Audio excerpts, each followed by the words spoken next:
우리 곁을 진짜 갑작스레 떠난 고 김수미 씨. 지금도 많은 분들이 안타까워하고 슬퍼하고 있는데 어제 고 김수미 씨의 마지막 가는 길을 많은 분들이 배웅을 했습니다. 그 영상 보시고 이어가 보도록 하겠습니다.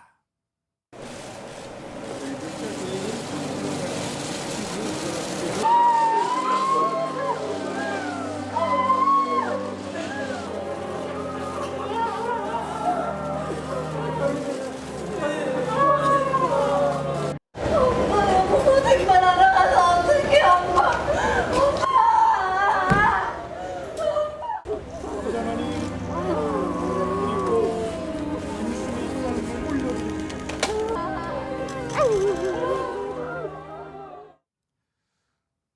그야말로 보신 것처럼 눈물 바다였습니다. 특히 하재근 평론가님, 고 김수미 씨, 시어머니인 고 김수미 씨를 향해서 엄마 가지마, 고생만 하다가 갔다. 그렇게 절규하는 또 며느리 서유림 씨의 모습이 또 너무 애절했어요, 진짜. 네, 며느리 서유림 씨가 그 김수미 씨한테 막 오열을 하면서 너무 애통해하는 그런 모습이 많은 사람들을 안타깝게 했는데 시어머니한테 엄마라고 부르면서 네. 엄마 미안해, 엄마 가지마, 고생만 하다 가서 어떻게 막 이렇게 애통해했었는데 그 서유림 씨하고 김수미 씨가 만난 게 2017년에 드라마에서 모녀 연기를 하면서 만난 거예요. 그래요? 네, 그러다가 2019년에 실제 고부 관계로 맺어진 세상에. 거죠. 김수미 씨 아들하고 이제 서유림 씨가 결혼을 한 거죠. 네. 그런데 그 결혼을 한 다음에 이제 서유림 씨가 계속해서 마치 드라마 모녀 연기를 했을 때처럼 계속해서 엄마라고 부른 거예요. 너무나 살갑게 잘했던 것 같습니다. 그래서 김수미 씨가 서유림 씨한테 집을 증여했거든요. 세상에. 그러니까 자신의 아들한테 증여한 게 아니라 아들 건너뛰고 며느리 서유림 어머, 씨한테 세상에. 증여를 했던 거예요. 네. 그때 증여를 한 이유가 김수미 씨 아들이 사기 혐의에 연루가 됐었는데 나중에 무혐의가 나왔거든요. 네. 무혐의가 나오긴 했지만 혹시 이제 그 며느리 서유림 씨가 마음 상했을까봐 집을 준 것도 있고 또 하나는 김수미 씨가 생각했을 때 혹시 얘네들이 만에 하나 이혼을 할 수도 있는데 이혼을 하면 서유림 씨한테 가게 되는 돈이 위자료 몇 천만 원밖에 없지 않느냐. 그 돈으로 먹고 살기 힘들지 않느냐. 세상에. 그러니까 만에 하나 이혼했을 때 대비해서 먹고 살라고 집을 줬다는 거예요. 그런 것까지 배려하신 거예요? 네, 그 정도로 이제 마음을 써주니까 세상에. 서유림 씨도 더더욱 진짜 친엄마처럼 네. 생각을 했던 것 같습니다.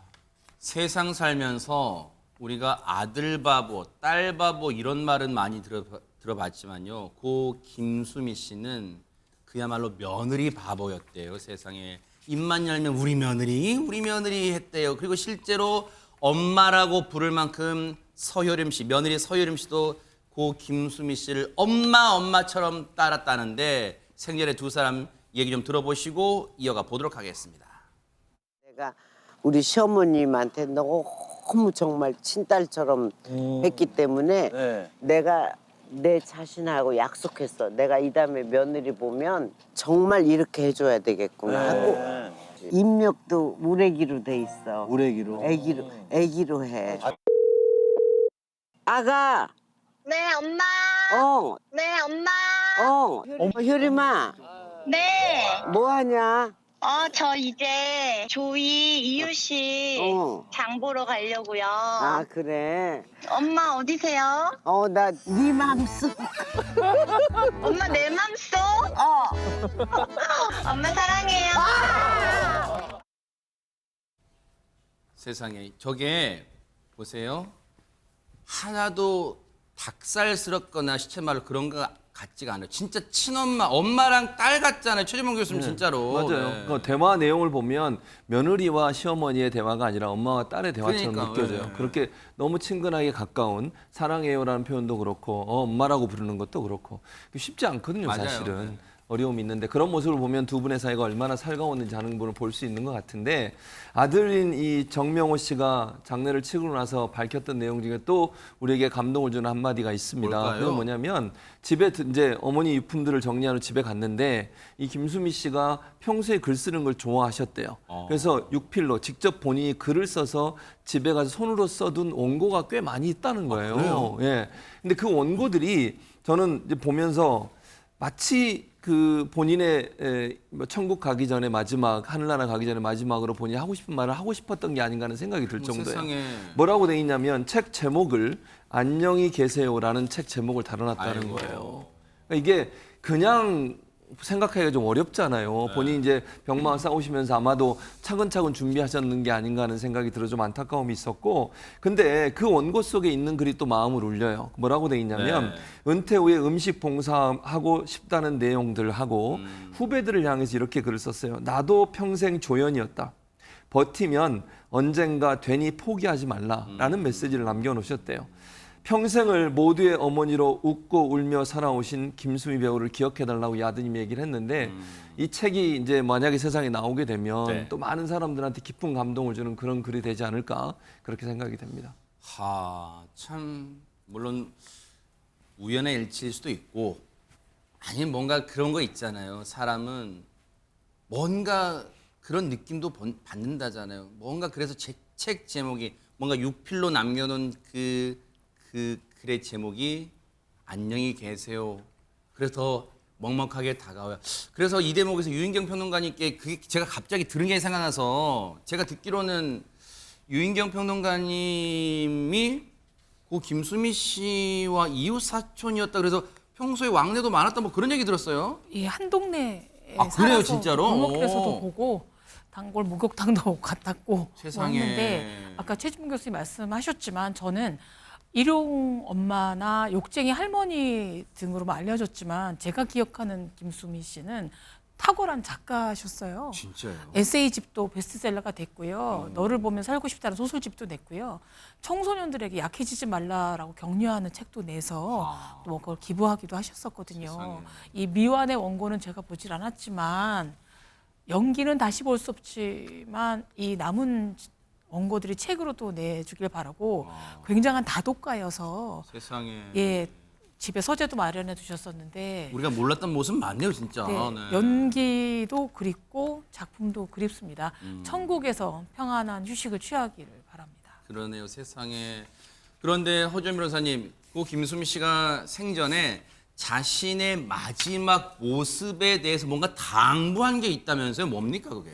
자신의 장례식장에서 곡소리 말고 웃음소리가 났으면 좋겠다 이런 바람을 말씀을 하셨다고 합니다. 이게 이 2018년 김수미 씨가 출연했던 한 예능 프로그램에서 나온 얘기인데요. 헌화하고 가면서 웃을 수 있는 영정사진을 찍고 싶다라고 하면서 그때 당시 이승기 씨 같은 멤버들이 출연을 했었는데 갑자기 자기 영정사진을 찍어달라고 했어요. 그래서 멤버들이 당황하면서도 어떤 영정사진을 원하세요? 라고 했더니 검은 옷 입고 울고 이런 사진 말고 핫핑크 드레스 입고 모피 두르고 환하게 웃는 사진 찍어달라고 해서 실제로 멤버들이 그렇게 찍어줬었거든요. 네.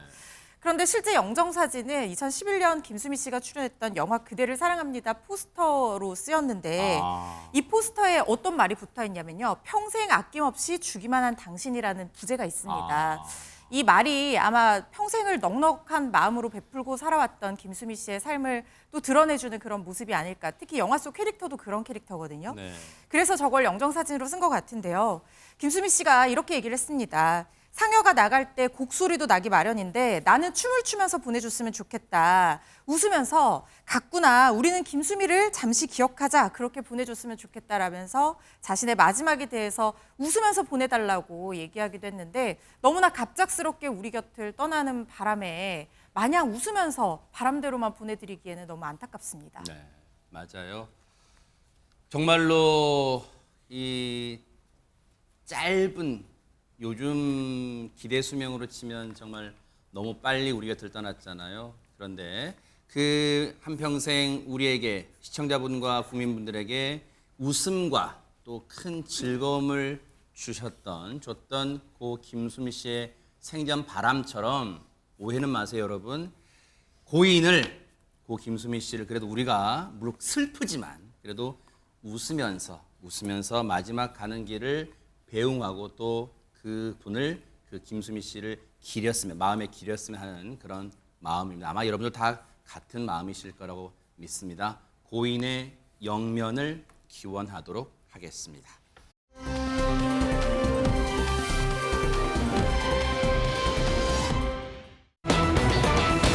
자, 분위기 바꿔볼게요. 세상에 저 제목만 봐도 벌써 아찔해집니다. 허주연 변호사님. 매일 아침 출근길을 책임져주는 회사 통근 버스입니다. 회사 통근 버스 하면은 사람들이 승객이 그야말로 가득 차 있을 것 아닙니까? 그런데 이 통근 버스가 역주행을 하는 아찔한 사고가 벌어졌습니다. 어머나? 어떤 상황이었는지 영상으로 보고 오시죠. 세상에 네네.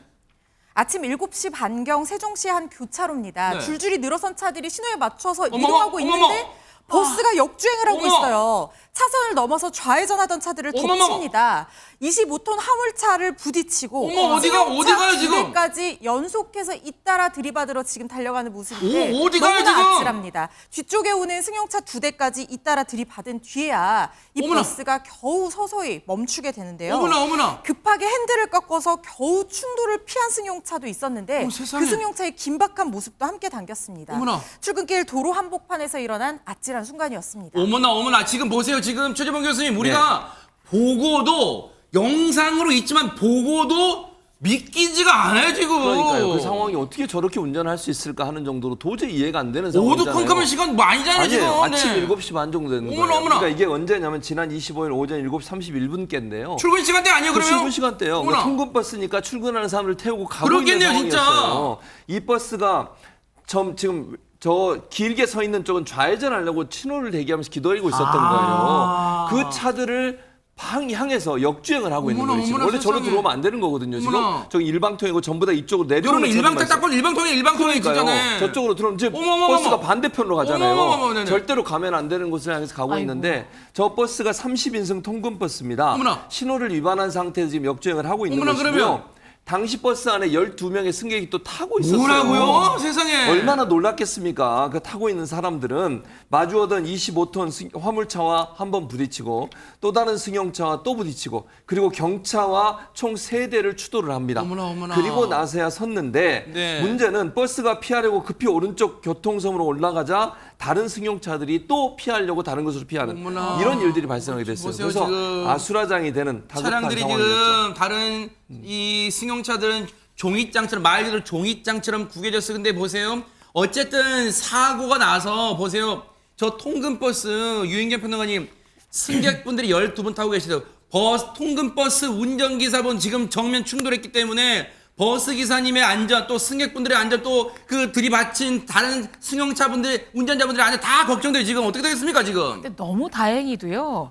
부상자들이 있긴 하지만 모두 경상이라고 합니다. 천만다행이네, 진짜. 버스 운전자 1명, 트럭 운전자 1명, 그리고 그 승용차도 부딪혔잖아요. 네. 승용차에 승객 2명 등 4명의 이제 환자가 있었지만 병원으로 우송돼 경상으로 나타났는데요. 어머. 하지만 사고로 인해서 해당 구간 일대가 도로 정체가 발생해서요. 그랬겠네요. 세종시에서는 재난 문자를 일일이 발송해서 아하. 근처 도로 우회해서 가라고 안내 문자를 돌렸습니다. 그랬을 것 같아요. 왜냐하면 대량 지각 사태가 지금 그렇죠. 빚어진 거예요. 저 사고로 네. 그렇죠. 그 재난 문자에 진짜 발송했을 법해요. 그런데 보세요, 박성배 변호사님, 아니 승객을 태운 상태에서 빈 버스도 아니었어요. 그리고 앞서 말씀드렸지만 어두컴컴한 시간대도 아니었어요. 저 통근버스 운전자분, 저기 운전자분은 아니 무슨 생각으로 저기를 돌진한 거예요? 뉴스파이터 취재 결과 이 버스 기사 음주나 약물 복용 상태는 아니었습니다. 어머나? 그렇다면 왜 이런 운전을 했을까? 버스 기사의 진술은 이러합니다. 당시 차량 결함으로 브레이크가 작동되지 않았는데 갑자기 사이드 브레이크가 작동하면서 핸들이 옆으로 돌아가서 역주행을 하게 됐다는 야, 이거 겁니다. 자동차 전문가가 아니라 이게 무슨 상황인지 모르겠지만 어쨌든 저렇게 진술하고 있네요. 차량 결함을 주장하고 있는 것인데 이 경찰은 구체적인 사고 경위와 함께 버스에 실제 결함이 있었는지 여부를 조사할 예정인데 허허. 이 신호 위반 또는 중앙선 침범 사안이라 정확한 사고 경위를 규명해야 할 책임이 경찰에 부과된 사건입니다. 블랙박스 CCTV 이 승객들 진술 외에도 상황에 따라서는 도로교통공단이나 국가수에 사고 시뮬레이션도 요청해야 할 사안입니다. 저 사고로 앞서 말씀드렸지만 통근버스에 타고 계셨던 분들 그리고 통근버스 운전자분 그리고 저 사고로 들이받친 다른 승용차분들 화물차 운전자분들 크고 작은 지금 부상당해서 너무 안타깝고요. 그리고 그나마 불행 중 다행인 건 횡단보도에서 일어나는 게 아니라 보행자를 덮치거나 하는 게 아니라 천만 다행이었다. 더 큰 인명 참사가 빚어질 뻔한 그런 아찔한 사고였습니다. 원인 반드시 밝혀내 주시길 바랍니다.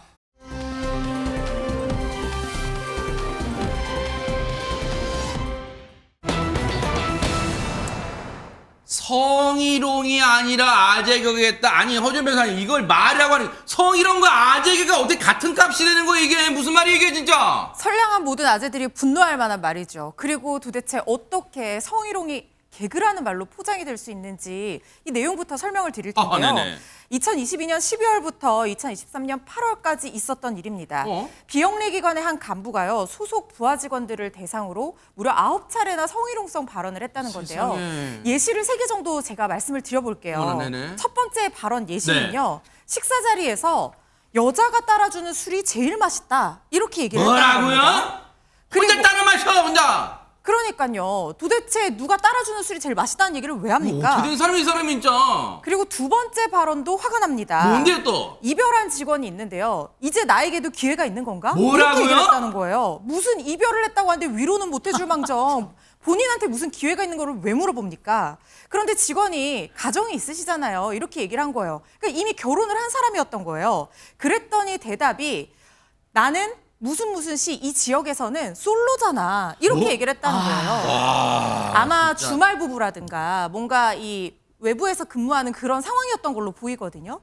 이걸 듣고 성희롱이라고 생각 안 할 사람이 어디 있겠습니까? 세 번째 발언도 또 기가 있어요? 막힙니다. 꿈에 누구 부하 직원 이름을 대면서 두 사람이 나왔어. 이렇게 얘기를 했다는 거예요. 해당 직원이 무슨 꿈 꾸셨는데요? 이렇게 물었더니 대답이요. 야했어 였다고 합니다. 아니 야. 최진봉 교수님 진짜 이게 사람이에요? 사람입니까? 사람 아니에요. 뭐 하는 행동입니까? 저기 진짜? 부하 직원들한테 저런 말을 왜 하는 거죠, 대체? 어허. 저걸 그리고 아재 개그라니. 뭔 아재 개그가 저런 게 있어요. 어허. 아니, 개그는 개그도 아니고요. 이거는 명백하게 성희롱이에요. 아니, 왜 부하 직원 여자 직원한테 이런 말을 하는 거죠? 아니, 뭐 기회는 뭔 기회예요? 이 정신 나간 사람 아니에요? 이런 인간을 봤나? 아니 이거를 만약에 본인의 가족이나 부인이나 애들이 들었어 봐요. 얼마나 기분 또 나쁘겠어요. 이거 뭐 하는 행동입니까 대체? 나와가지고 직장 상사라는 사람이 자기의 어떤 권한을 이용해 줬다. 죄송합니다. 저런 행동을 하는 거 아닙니까? 네. 오죽하면 목사님이신 우리 이런 최진봉 얘기가 교수님이 나오겠어요, 지금 이런 격한 표현이 나왔어요 지금 너무 진짜. 화가 나잖아요. 그러니까요. 진짜. 저 인간이에요 진짜. 인간도 아니에요. 저런 그러니까. 말하는 사람은 당장 해임시켜야 돼요. 그래서 네. 해당 간부를 재단에서 품위유지 위반 혐의로 해임 처분을 했습니다. 아하. 그래서 이건 잘한 거죠. 네. 해당 간부에 대해서 이른바 아재 개그 스타일의 가벼운 농담이라고 했지만 네. 재단에서는 그걸 받아들일 수 없다 그래서 징계를 했는데 네. 문제는 이 사람 해고 무효 소송을 또 제기했습니다. 어허, 뭘 잘했다. 그리고 뭐 어디서 그 입으로 저게 아재 개그를 지금 저 같은 전국의 아재들 다 욕보이는 행동. 저게 무슨 아재 개그? 저도 저런 그 얘기는 안 해요. 무슨 놈의 아재 개그 저런 게. 근데 보세요. 뭘 잘했다고 박성배 변호사 해고 무효 소송까지 나선 겁니까? 이 사건은 여러 직원들이 문제 제기를 한 것으로 보이고 쉽게 넘어갈 문제가 아닙니다. 이 직원이 공무원이었다고 해도 공무원 징계령 시행 규칙에 따라 해임 처분 이상의 징계 처분이 내려지고 이 성희롱에는 표창 등 공적이 있다고 하더라도 감경 대상이 되지 않습니다. 이 소송에 대해서 우선 1심 재판부 징계는 정당하다고 판시했습니다. 원고의 지위를 볼 때 상당한 수준의 윤리의식과 책임이 요구됨에도 어린 직원들에게 성희롱을 반복했다고 세상에. 판시했는데 이에 직원이 항소했지만 항소심 재판부 역시 해임은 합당하다고 판시했습니다. 그 이유를 더 구체적으로 밝혔는데 원고가 한 발언들 농담으로 치부할 수 있는 정도를 넘어섰다. 대부분 성적 맥락을 포함하고 있고 어린 여성 직원 다수를 대상으로 집요하고 반복적으로 이어졌다고 판시했습니다. 나아가서 한결같이 그 내용이 저급했고 성희롱 예방 교육을 꾸준히 받아왔음에도 이제 와서 성희롱에 해당하는 줄 몰랐다 쉽게 믿어지지 않는다고 지적했는데 나아가서 이 기관은 공직 유관단체다. 이 간부급은 대부분 남성이고 지위를 받는 사람은 여성 비율이 매우 높다. 직장 내 성희롱 등 성비위에 엄중히 대처할 필요성이 높다고 꼬집었습니다. 이 사람이요. 앞서 그 성희롱성 발언 예시 보면은 자기가 어디 특정 지역 아마 이 직장이 있는 곳을 언급한 것 같아요.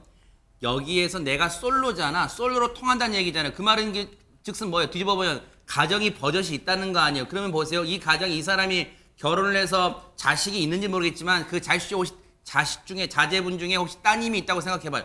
그 따님이 자기의 딸이 어디 직장 가서 저런 대접 받아요. 그러면 어떤 얘기를 해줄 거야? 직장이랑 다 그래. 직장 상사 다 그럴 수 있어. 할 거예요? 어디서 말도 안 되는 그런 얘기를 입 밖으로 입에서 나온 말 다 말인 줄 알아요? 반드시 반성하고 신상 공개 같은 거 안 된 거면 천만 다으로 생각해요. 반드시 반성하고 진짜 석고대죄 심정으로 살길 바라겠습니다.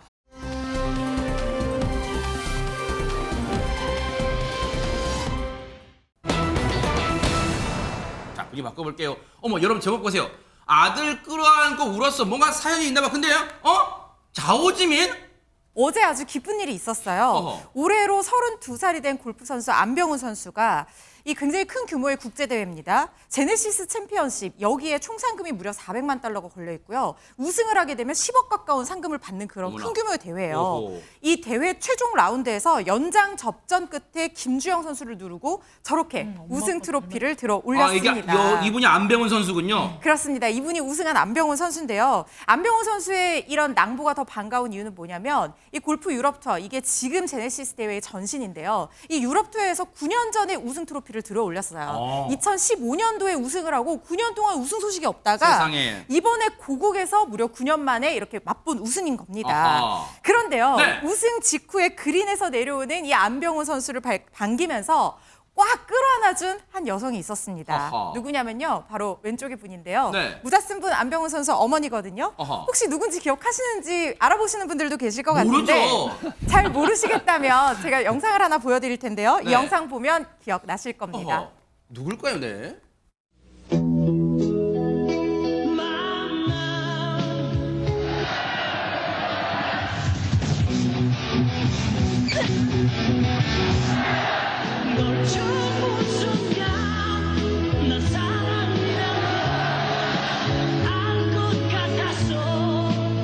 잊을 수 없는 사랑의 느낌. 주부 자오즈민.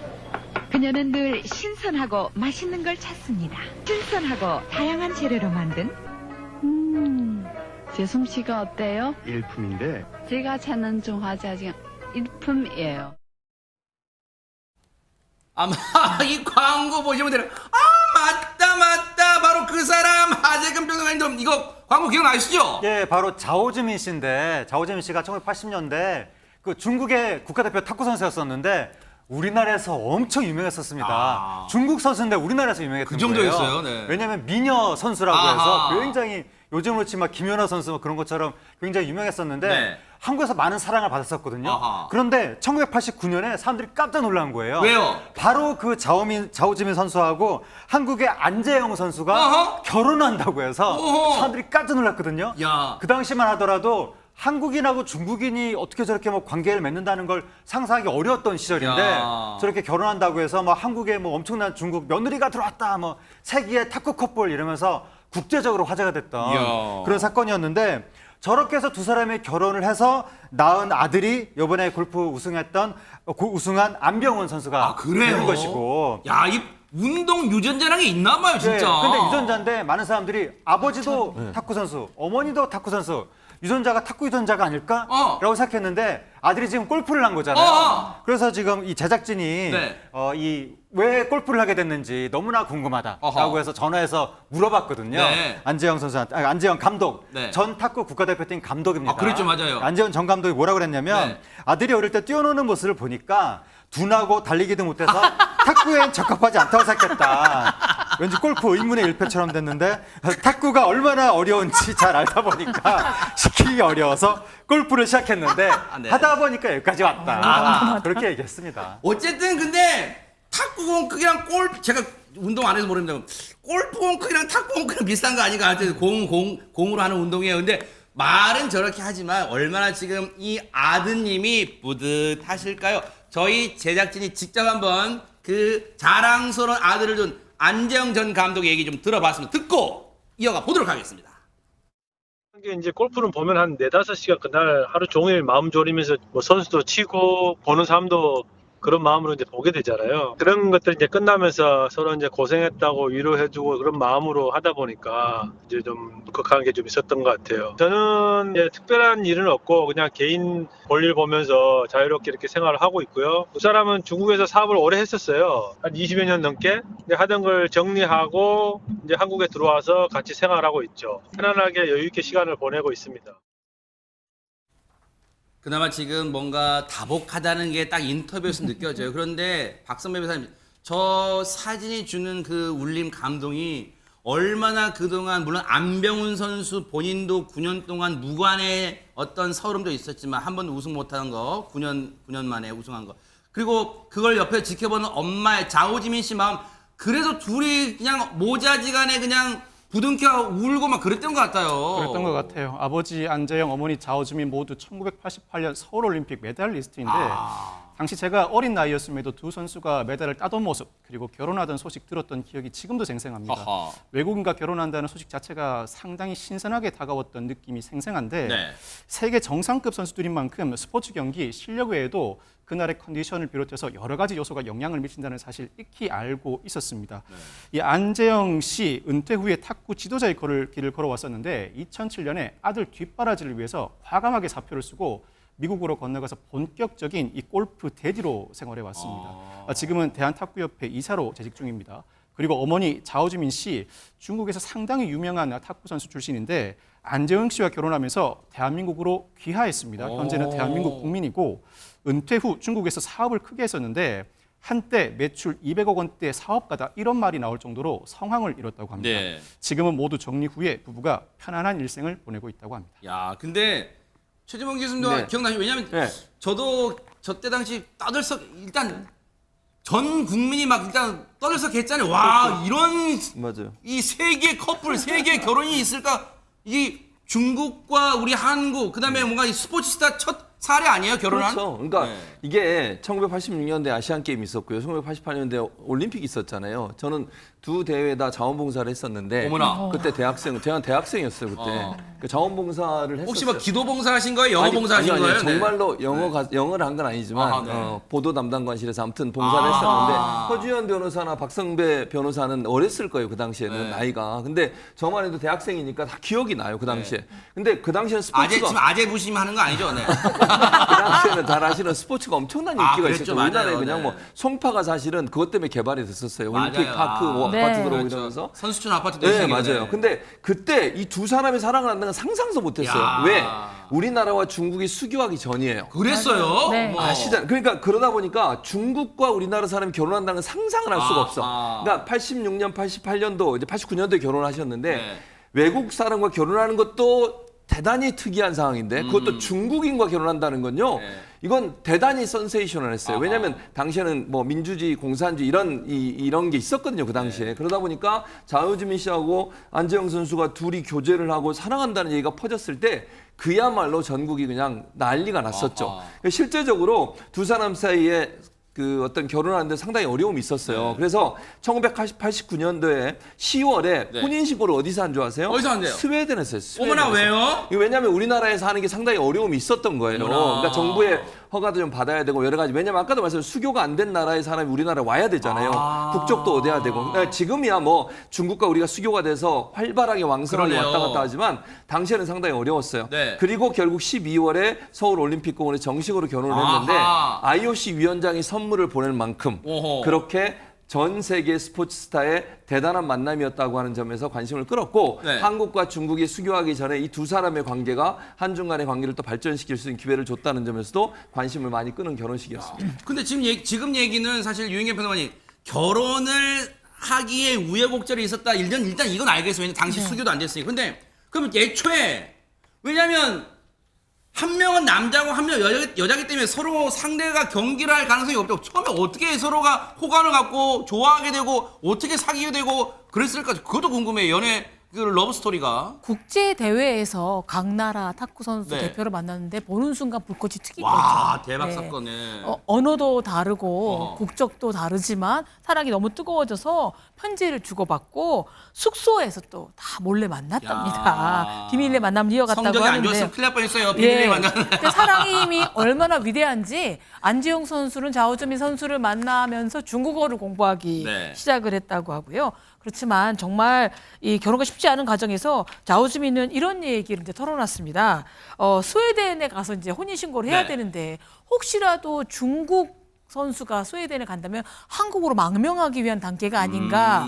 이게 뭐 외교적 문제로 비칠 수 있고 또 굉장히 유명한 스포츠 선수이기 때문에 해서 걱정을 했었고요. 네. 근데 안재영 씨가 다독거려줬다는 거예요. 나는 더 기다릴 수가 야. 있다라고 했고요. 이후 이제 무사히 결혼을 성공을 하고 이제 우리나라뿐만 아니라 다른 나라에서 굉장히 네. 축복을 받아서요. 한국에서 자오주민이 아까 CF도 많이 나왔죠. 짜장면 광고까지 나왔는데 며느리 삼국지라는 1999년도, 네. 1996년도 드라마에 출연해서 야. 연기자로 그래요? 중국인 며느리라는 연기자 역할도 했었고요. 사실 이렇게 반짝 뭐 뜨거운 사랑 금방 식기 어려운데 지금 30년 가까이 대단합니다. 사랑을 불꽃을 태우고 있습니다.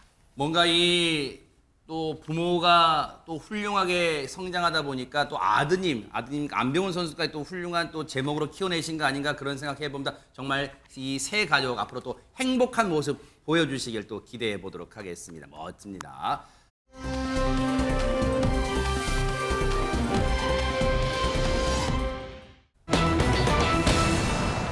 자, 진짜 북한군 맞나요? 제목만 봐서는 대체 무슨 상황인지 모를 것 같은데 허주현 변호사는 대체 무슨 일이 있었던 겁니까? 전 세계 누리꾼들이 지금 의심의 시선을 거두지 못하고 있습니다. 북한이요, 최근 우크라이나와의 전쟁 중에 러시아를 지원하기 위해서 자국에서 이 군사들을 파병했다, 이런 얘기들을 공식적으로 인정을 한 상황이죠. 아하. 그런데 러시아에 파병된 북한군 모습으로 추정되는 영상과 사진들이 속속 올라오고 있는데요. 그런데 출처나 신원이 정확하게 확인되지 않은 사진과 영상들도 있어서 이 영상인가 봐요? 그렇습니다. 이걸 지금 북한군 포로다라고 해서 체포된 북한군 영상 이렇게 올린 건데요. 동양인의 얼굴을 한 모습은 맞는데 영상 속 남성은요, 북한말이 아니라 우크라이나어를 사용을 하고 있다고 하거든요. 그래서 이게 진짜 북한군의 모습이 맞는지 아닌지 의심을 하고 있는 겁니다. 네. 근데 이 영상만 봐서는 이제 뭐 짧은 분량이에요, 시간도. 근데 하지만 편은 단정 짓기는 어려운 상황 아닌가요? 어떻습니까? 예, 단정 짓기는 어렵죠. 그리고 지금 저 영상뿐만이 아니라 사진도 인터넷에 놔두는 게 있는데 북한군이 훈련 중에 뭐 사용하는 장비다라고 하면서 이 북한군이 파병 중에 이런 걸 썼다라고 사진이 지금 인터넷에 올라온 거예요. 저기 보시면 북한 인공기가 부착된 군복에 한글로 김일성 이렇게 써 있거든요.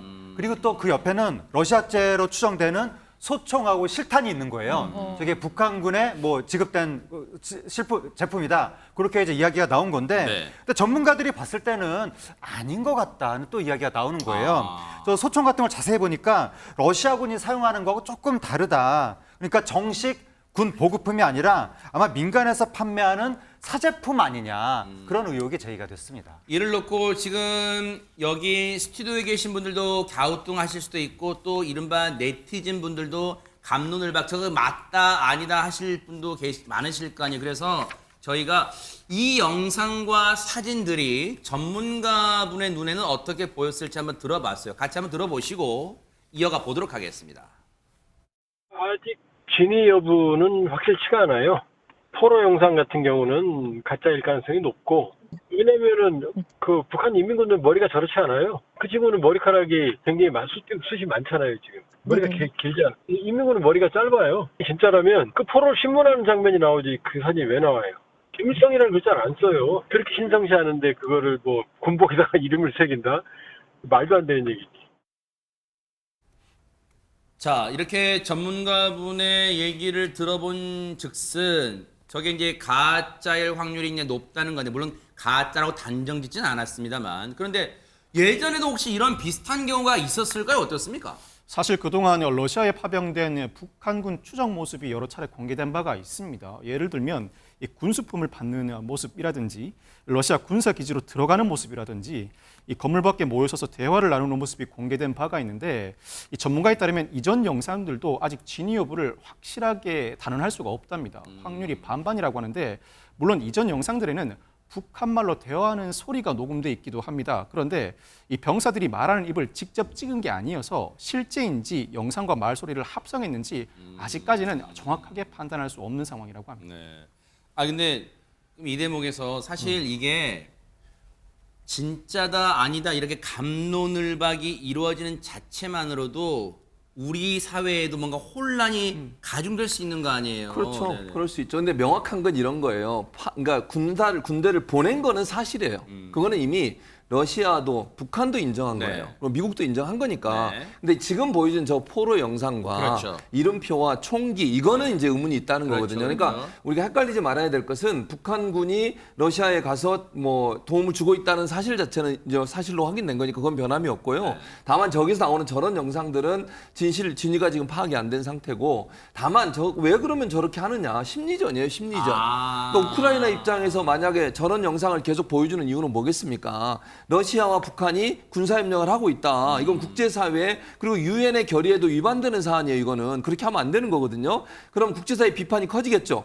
또 하나 그러면 러시아가 저렇게 못된 행동을 하니까 우크라이나에 대한 지원을 더 많이 해야겠다는 서방 세계의 의견들이 높아지지 않겠어요? 그래서 저는 제가 개인적으로 생각할 때는 우크라이나에서 심리전을 위해서 저런 것들을 내보낸다고 저는 생각을 합니다. 그래서 기본적으로 우크라이나 입장에서는 러시아와 전쟁을 수행하고 있는 상태에서 북한과 러시아가 이렇게 가까워지는 것을 적극적으로 알려서 외부 사회, 서방 사회나 한국으로부터 뭔가 지원을 더 많이 끌어내려는 의도를 가지고 한 게 아닌가 그렇게 예상은 됩니다. 어쨌든 심리전의 일환일 수도 있고 하나일 수도 있지만 어쨌든 저 상황에서 지금 북한이 파병을 한 것은 이제 공공연하게 이제 사실로 드러났잖아요. 그 전쟁도 한 번도 현대전을 경험해 보지 못한 지금 북한에서는요 파병된 지금 이 징병된 그 가족들이 지금 억류돼 있다 이런 설도 지금 나오고 있어요. 왜냐 외부 소식을 차단해야 되니까 지금 그런 북한 주민한테 퍼지는 걸 차단해야 되니까 그런 말도 놔두고 있는 그런 상황이요. 앞으로 어떻게 흘러갈지 이 대목도 뉴스파트가 차분하게 따라붙어 보도록 하겠습니다.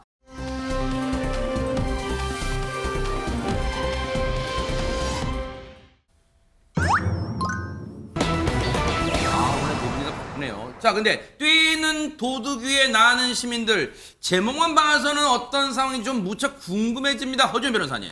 이게 지난 6월 경기도 남양주시의 한 금은방에서 있었던 일입니다. 어허. 금은방을 찾은 젊은 남성이요. 순금 팔찌를 보여달라고 했다는 겁니다. 그리고 보는 척하더니 그대로 그걸 들고 달아나 버렸습니다. 어허이. 금은방 절도 사건 소식 사실 저희 뉴스파이터에서 없었으면 하는 일인데 정말 여러 번 여러 번 전해드렸거든요. 나왔죠, 진짜. 네. 그런데 이 사연은요. 조금 다른 부분이 있습니다.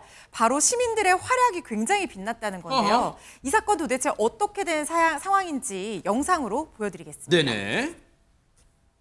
네, 남성이 금은방에 들어오는 모습입니다. 네. 순금 팔찌를 보여달라고 해서 보는 척하더니 사장님 계산기를 두드리던 그때 갑자기 저렇게 두 손으로 순금 팔찌를 낚아채더니 통째로 들고 전속력으로 도망칩니다. 세상에. 사장님이 진열대를 타넘고요. 맞은편에 있던 저 택시기사님 나오시거든요. 같이 합세해서 이 남성을 쫓아갑니다. 세상에. 남성이 얼마 못 가서 지금 달아나다가요. 저 뒤에 시민들이 막 다 따라오고 있잖아요. 네. 이 시민들에게 붙잡혔고요. 훔친 순금 팔찌만 돌려주고 다시 도망쳤는데 어허. 신고받은 경찰이 이 남성 추적해서 현장에 도착했습니다. 어허. 그리고 지나가던 태연하게 지나가던 저 남성이 바로 진범이거든요. 어허. 그랬더니 사람들이요. 저 사람이 범인이에요 이렇게 알려주기도 했다는 어허. 거예요. 이렇게 시민들의 도움 끝에 범인을 검거할 수 있었다고 합니다. 야, 아니 보는 내내 어떻게 인간이 저렇게 뻔뻔하게 주인 앞에서 저렇게 금붙이를 들고 뛸 수가 있지? 최진목에서 그런 네. 생각이 들어요. 그러니까요. 저 심지어 저 범인 있잖아요. 10대예요. 10대. 어머나 세상에. 10대가 저런 짓을 한 거예요. 이런 몹쓸 놈이 못쓸 아이죠. 못쓸 아이죠. 네. 몹쓸 그러니까 아이 진짜. 저거를 훔쳐가지고 도망을 갔는데 저게요. 시가가 얼마인 줄 아세요? 85돈이에요 이게. 85돈이요. 그럼 얼마예요? 3,570만 원이에요. 어머나 세상에. 엄청나게 비싼 거예요. 우리가 볼 때는 그냥 조그맣게 보이지만 시가로 3,570만 원어치 정도의 금을 들고 튄 거예요. 세상에. 근데 이게 지금 주인도 쫓아가지만 주인이 도둑이야 잡아라 쫓아가니까 택시기다 나오시죠. 옆집에 채소 가게 사장님도 뛰어와요. 시민들이 함께 뛰는 거예요. 저 사람을 잡으려고. 그래서 실제로 뛰어가 잡았어요. 잡아가지고 훔쳐간 거 다시 돌려받았어요. 그러면 이제 경찰에 신고를 했을 거 아니에요. 네. 경찰 올 때까지 거기 있어서 이 사람 체포돼야 되잖아요. 그 사이에 또 잠깐 틈을 타고 또 도망을 간 거예요. 아하. 그래서 경찰이 옆에 이제 시장으로 도망을 갔는데 추적해서 결국은 옆에 있는 사람들이 저 사람이 도둑이라고 얘기해 주니까 경찰이 잡게 됐는데 네. 그래서 뛰는 도둑에 나는 시민들이라는 얘기를 한 거예요. 세상에. 시민들의 도움이 없었으면 피해 물품을 회수할 수도 없었는데 적극적으로 도와주셔서 피해를 없앨 수 있었습니다. 세상에 보세요.